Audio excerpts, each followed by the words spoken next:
Twos. I'm so happy you're back for our series, and here we are. This video is for June, so you're coming in a couple weeks, and you know the rules, you know the game, you know what you need to do. There is a video that's been attached to this, and I am going to connect it right there, as always, and I'm going to ask you to start to watch Buddha's story at 60 minutes to 1 hour and 25. So just another 25 minutes. And what I love about where we are in Buddha's story is that a lot of the stuff that you'll hear today through this video and through this class, you would have uncovered that we've already covered in our last couple classes. So I love that. The language will all be there, all those cool words that we're using, starting to be able to understand with our vocabulary will make sense when you see where we are in Buddha's story. So as always, the way we do this in class is you watch that movie up to that point. You come back in. I'm going to be asking specific questions where we are in Buddha's story. And as we know, his story, his journey is really his teachings, right? So let's recap where we are in our class so we can get into today's class of looking at right speech as part of the Eightfold Path. Okay, so are you ready? We met the first time, just to let you know where we're at. We worked in full circle. We did just the basics. And then the next class was looking at right view, which is not just Buddha's way of seeing things, but the right way to see, what lens to look through these teachings, but more importantly, our life. And those are the Four Noble Truths and so forth, right? That was what the right view was. Then last month we came together and we did a lot of work around thought and intentions and our minds and what we put out. And we know that our thoughts are not facts. They're just these things that create our reality, as we talked about in last class. And all that builds to where we are today, which is right speech. And there is so much to this topic. So instead of doing an hour video, I'm just going to, drop samples of different energies that we will be looking at in class. And this class is absolutely going to be different. I try to make sure every class is different, but what we're going to be doing in this class is breaking out into 4 groups within our class. And you're all going to give examples of your own life for these samples that I'm going to touch on today. So my intention for this video is truly just to share and spread some of the energy connected to Buddhist teaching when he talked about right speech. So let's dive into that work. Okay, are you ready? When Buddha was talking about right speech, what he was talking about importantly was to abstain from lies, to abstain from slander, to abstain from backbiting and backstabbing and backbiting and any type of speak or talk that created hatred, disharmony. So we can start to break this all out. And I think in today's world, right, I think you'll agree that if Buddha knew then what we know now, which is the information that comes to us is so vast. I mean, we're tweeting, we're Facebooking, I'm YouTubing, I'm vlogging, right?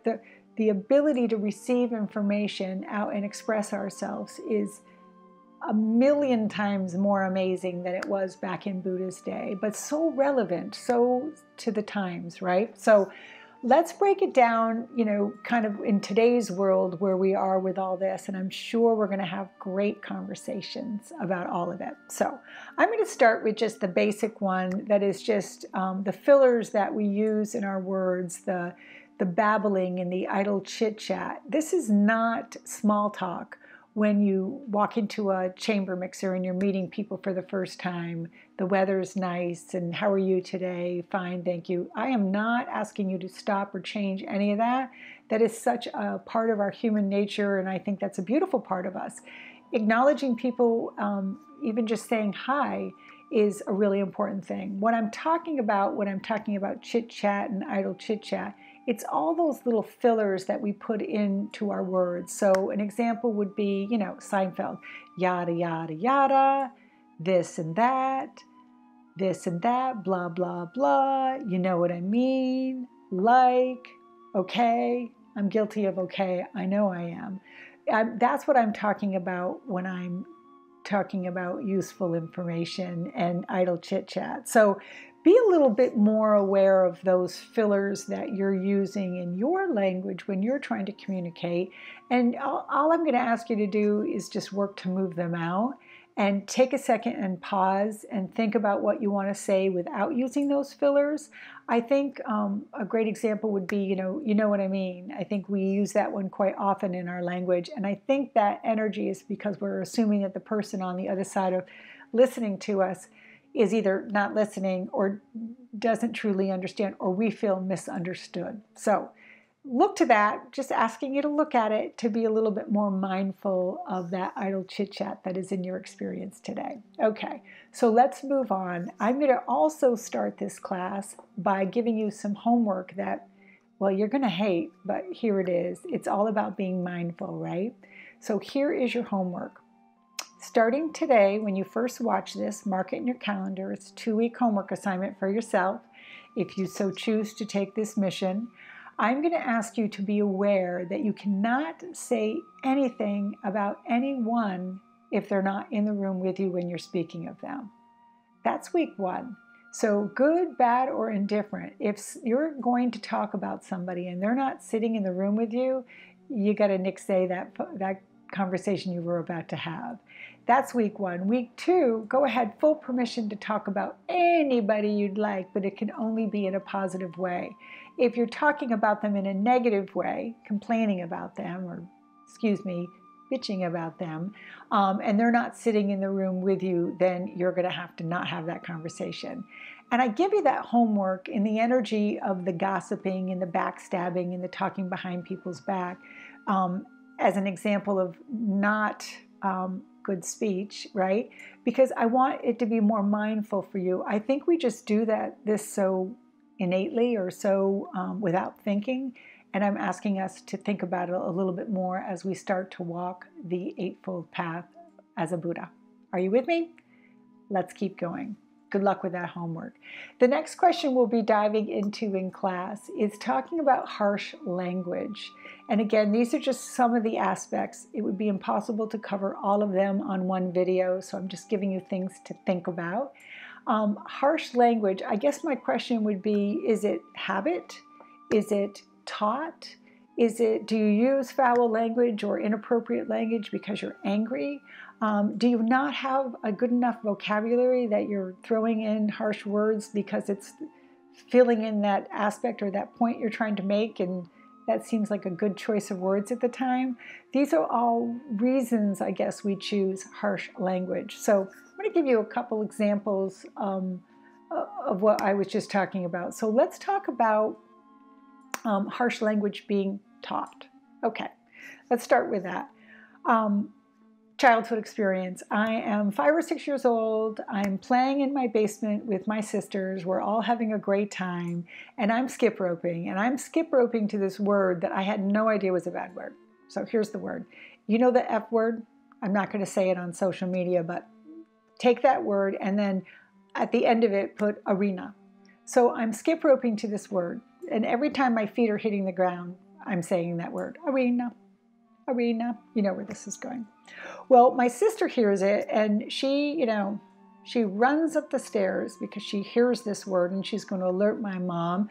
So good segue to tell you that tattletaling is also a bad example of communication. But at the time, we'll give my sister Sarah a break. She's 10, I'm 6. Okay. So she runs up thinking she's doing of service to mom, tells my mom that I'm swearing downstairs, and mom comes down and she addresses me and she says, I understand you're saying a bad word. Well, I'm still trying to figure out what bad word it was, because as far as I'm concerned, all I was doing was skip roping. So they figure out the word, they tell me about what the word was, and I get some clarity around that being a bad word. Well, so we go back to playing. Mom warns me, by the way, that if I use that word again, I will get my mouth washed out with soap. You know where this is going. So back into playing. 20 minutes later, something happened. I got upset. The music got stopped. My record wasn't played. And now I know what this word is. So I turned around and I threw it at my sister, the same sister. And and said the word. Used it in the wrong context, but Up the stairs she goes. Mom! Down the stairs my mom comes. And just as a side note, if you've ever tasted ivory snow, you know, the kind that floats, I'll never forget it. So not only did my bad language have an immediate karmic effect on me, I got it. But here's what I learned in that. In the beginning, when I was just saying it and skip roping to it, I truly did not know that that word was a bad word. It was basically taught to me that it was. So then I knew. Then I'm using it to hurt my sister.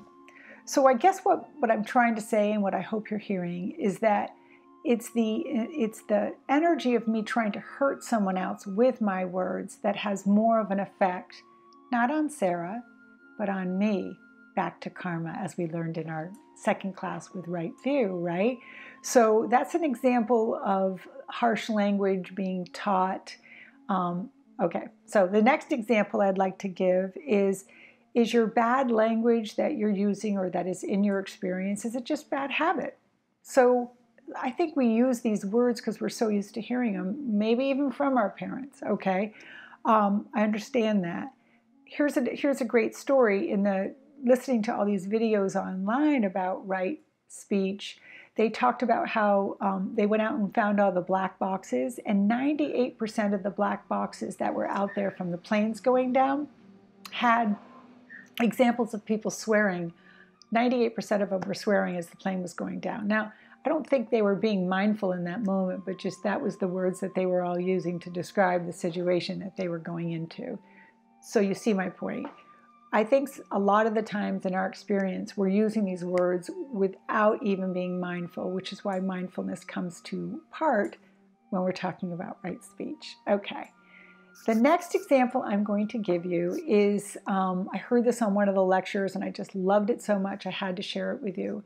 And it's truly talking about silence. Silence is, you finish the sentence, right? Silence is golden. And for a lot of aspects, silence is golden, knowing when to talk and when not to talk. I love that. But when is silence not golden? When is silence yellow? And here's the answer to that. If you are in an experience where you are within earshot of somebody calling out for help, and instead of doing anything and calling for help like the person is asking, you put your head down and keep walking and say, silence is golden, I assure you that's going to, again, affect you adversely from the karma standpoint. So I guess what I'm asking you to is there are absolute occasions where silence is not golden, where we need to speak up. Let's look at what we're all going through right now with the Me Too movement. Me Too, right? We all are so proud that women are finally really just speaking up at the level that we are about that whole aspect. And it's changing. So we're changing and shaping what will happen for future. So Buddha talked about that when he was talking about right speech. And he was saying it's really important that it is the time to be speaking up. Know when that is. So silence is yellow. That's your new saying. Let's move forward. When Buddha kicked out or, taught us all these great things 2,500 years ago, I assure you he had no concept that we would be tweeting and blogging and posting, sorry Trump, tweeting, posting and blogging, such negative banter that is out there. But here we are in this beautiful world today in our samsara, living this physical experience in these physical bodies with what we have in front of us. We have tools, and even liking things on Facebook that are not of the right light is a way to affect you, and you know what that means, right? So be mindful of what you're posting as much as what you're liking, and wow, we could just stop right there and we would change the world, right? So when we're talking about communication and we're talking about speech and what Buddha is talking about, I definitely have to refer back to the throat chakra video in my chakra series that we did together. If you forget, the throat chakra is totally how we show up in the world, right? And there's more ways to show up. If we're artists, it's how we illustrate. If we're writers, it's what we write and what we post and communicate. It could be our t-shirts and the way we dress. If you remember from that funny video about how do you show up, I'll tag it on this video. Our right speech truly is how we show up into the world and how we present ourselves. And what we want it to be is of the best light, right? So I hope that you know that what speech should be, let's go over that. It should be absolutely, completely truthful. It should be friendly. It should be kind. It should be meaningful. It should be useful. It should be gentle. And it certainly should be benevolent. And that means goodwill. Okay. So let's see all forms of communication. I have all these notes taped to my computer here. Let's make sure I have everything. Oh, yeah. Exaggerating or minimizing. That's another form of communication. So in my family, we got a couple funny sayings. One of them is, I can keep a secret. It's the sister I tell who can't. So keeping a secret is part of communication, being that person that you can confide in. And the other joke in my family is we never lied in my family, but boy, could we exaggerate the hell out of the truth. So what that means is exaggerating something and making it bigger than it is another form of lying. And then on the other side, and this happens quite frequently with women in our self-esteem issues, not all of them, but certainly a percentage of people that I've worked with, we minimize things for ourselves. Great accomplishment. Oh, that thing, this thing, that was nothing. And that's also not being truthful, because maybe it really meant the world to you. Okay. So that's a lot for speech, I realize. What I'm going to ask you to do now is get ready to dive into class. So, are you with me? I've just touched little aspects of right speech. Now I'm going to go into how this is going to happen in class, okay? And I'm almost done, so hang in there. When we come together in class, we'll be joining again to answer the questions of Buddhist journey. That's how we'll always start class. And then we're going to dive into 4 groups, and I'm going to break those groups up to you right now. And you'll be assigned them when you come to class. Remember, you're always placed with people that I want you to be with. And there's going to be a wholesome aspect to it and a non-wholesome aspect, and that'll make sense in a second. The 4 groups will be the following. The first group is going to give examples of false speech, lies, and deceit.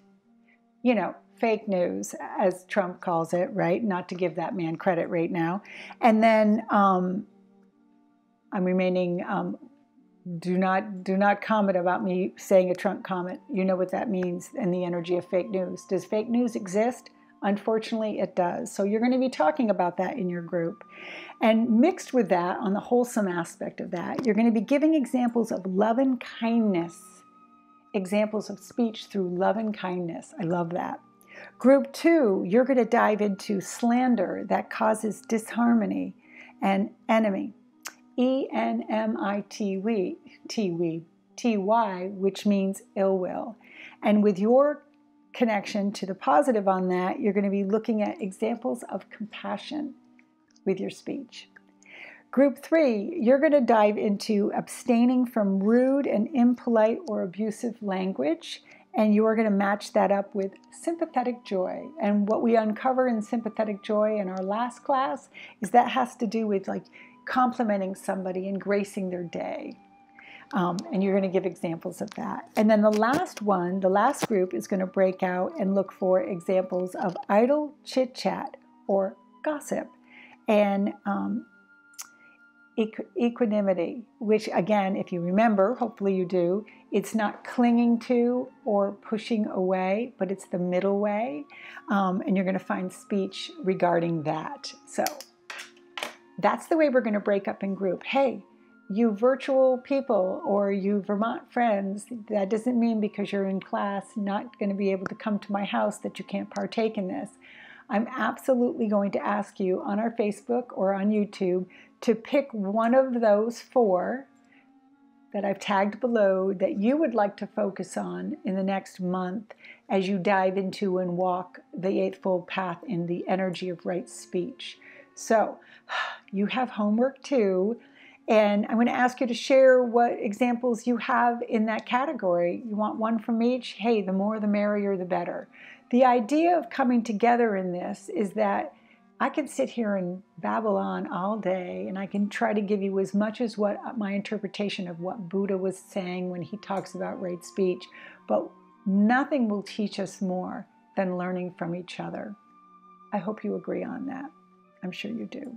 So that wraps it up. I'm going to share with you a great book that I've been using. If you're looking for something to, Amazon, I think it was like $14. Great book I'm using a lot of the material that I'm teaching from this book. And it's really explained in a very modern way. So you'll appreciate that if you were looking for a book to buy. I'll be getting ready for next month when we look at, I think it is right. Bear with me. Right action. Oof, can't wait to dive into that for next month. And I think that's it. I've covered all I want to cover. I am so happy to be taking this journey with you as we unfold Buddha's teachings through the Eightfold Path. Love and light. See you Monday with bells on. Be ready to enter circle right at 7 as always. And if there's anybody you want to share this series with on Facebook, on YouTube, feel free. It is open to anybody. And of course, our group is private. So have a great day, my bhikkhus, the bhikkhus, as we walk the life to a Buddhist journey, right? Jeannie Lynch signing off. Have a fabulous day.